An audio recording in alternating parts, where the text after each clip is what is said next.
running's just after Jimmy's 10K in 2015, and Kieran has brought along some athletes from Africa, and the charity is called Project Africa. Kieran, would you like to tell us something about it? So what Project Africa Athletics entails is assisting up-and-coming elite and sub-elite distance runners from East Africa. We primarily focus on Uganda and Kenya.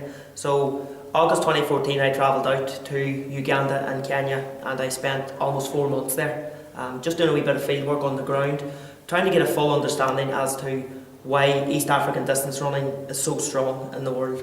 You know, you turn on the TV, you watch any of the big city marathons, London, New York, Boston Marathon, it's always East African distance runners there. So I visited the home village of Stephen Kiprotich, the Olympic marathon champion from 2012. I visited there and I stayed with a camp there called Kipchoge Athletics Foundation. I then travelled to Kenya and I spent time with the Solian Athletics camp. And from that, I got an understanding that there's so many talented runners in the rural villages that are not getting the chance to realise their potential and almost make a small living from that. You know, these guys are living in severe poverty, you know, so I seen running as a way for these guys to get out of poverty and to create almost a living for themselves and create a life for themselves in their villages. So when I returned from Kenya, when I returned here to Ireland, I set in motion plans to get 3 of the top athletes that had never been out before, get them here to Ireland so that we could promote Project Africa Athletics and give them a chance to realise their potential. So here we are, Jimmy's 10K, great event. It was great that we were given the chance to come up today, and we brought across 2 athletes, 2 male athletes and 1 female athlete. So Brilliant, brilliant. And what are the plans for the future? the plans, short term, we've got these 3 athletes here now. Gideon, who was the winner today, Vincent, who was second, and Selena also won the ladies race as well. They're going to be spending 3 months here in Ireland, and we're going to be taking part in a Project Africa Athletics, a tour of Ireland. We're going to be doing, we done Greenmount International yesterday, so we've got a partnership with Belfast City Marathon and Athletics NI, where they'll do Greenmount and they'll do Belfast Marathon in May. So we'll be concluding the trip in Belfast in May at the Belfast Marathon. But in between that, we'll be doing the Great Ireland Run as well, which is the 11th of April in Dublin. And in between those 3 international races, we're going to be doing a small number of local races, such as Jimmy's 10K, and a few other races as well over the next couple of months, just to give the athletes a chance to compete, understand what it is to compete here in Ireland, you know, adapt to the weather, etc. And also to, hopefully we can inspire local athletes from Ireland here when they watch and learn from these great athletes that are coming from Kenya, Uganda, to teach them also where these guys come from. So they can pick up some tips as well. So we're trying to hopefully help the local running scene as well. You know, following that short term over the next 3 months, but long term, like I said, we want to build a sustainable running camp for these guys in Kenya, in the rural village. So we're trying to secure funds by the end of this year, hopefully, the end of 2015, so that we can build a training camp for these guys.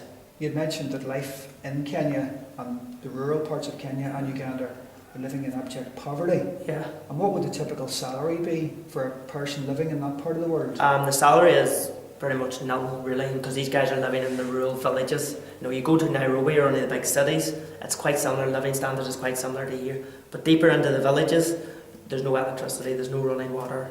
The camp that these guys are currently living in, when it gets dark at 6 p.m, it's dark at the end of the day, you know, that's them, no electricity, they don't go in and switch on the light. You know, there's no running water. They have to go, maybe I clocked it on my Garmin when I was there as 5k to the well, 5k back again, that's the distance, roughly 5k. They're doing that 3-4 times a day. Jerry cans, the athletes that you've seen running today, that's their daily life, you know. But they accept that that's the way of life for them, you know. So if we can get these guys out, go to races, win some small prize money, they bring that back to their villages, they can then start a life that's reasonable in comparison to their standards, you know, of living. That could make a major difference to people in that part of the world. Yes, absolutely. You know, these guys that we have here, Gideon, Vincent and Selena, you know, they've been described by their own people as being the pioneers of their village, you know. Excellent. It's a massive, massive opportunity for these guys, and it's a massive deal for these guys to leave their village and to come, they call it the UK and Ireland, to come here and compete, you know. So they're seen as almost the pillars of society, so they'll go back, and hopefully if this trip is a success, we'll be fit to also contribute with regards to having an elite performance camp, because it is at 7,000 feet altitude, you know, so it is a training dream for anybody that wants to compete as an elite athlete, you know. So we create a facility that's good for these guys to train. We then give them the opportunity to go out, compete sub-elite as elite athletes, then they go back to the village. Yeah.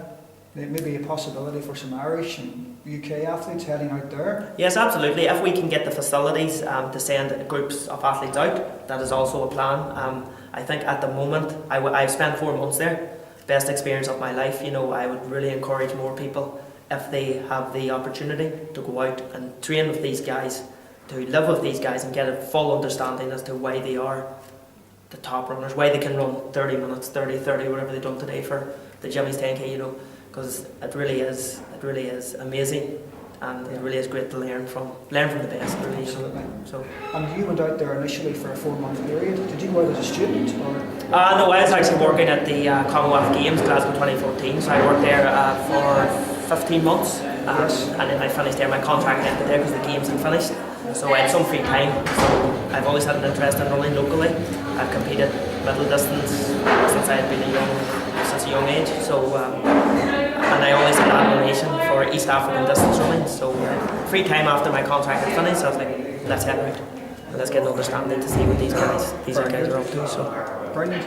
Well, obviously East Down Athletic Club are delighted to be associated with your charity. Yeah. And would love to hear from you in the future.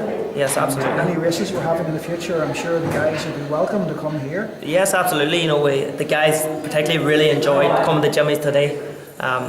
You just see the amount of people that's coming up, asking them for photos, Yes. shaking their hand. I've told the guys, look, you guys are now famous. Yes, You are famous here in my home place. Like I was famous when I went out to your village, so they're enjoying it very much, and getting the running experience. So I can only thank East Down for this partnership that we have. is really good, and I'm looking forward to doing the workshop in a couple of weeks, with the club, and you can learn more about these great athletes in a more intimate society, about where they come from, their upbringing, their training, their diet, everything that comes with being a top athlete, really. Well, it sounds exciting, and I'd just like to say thanks very much for bringing the guys here, and good luck for the future. Yeah, thank you very much. Good man. Cheers. Thanks, good.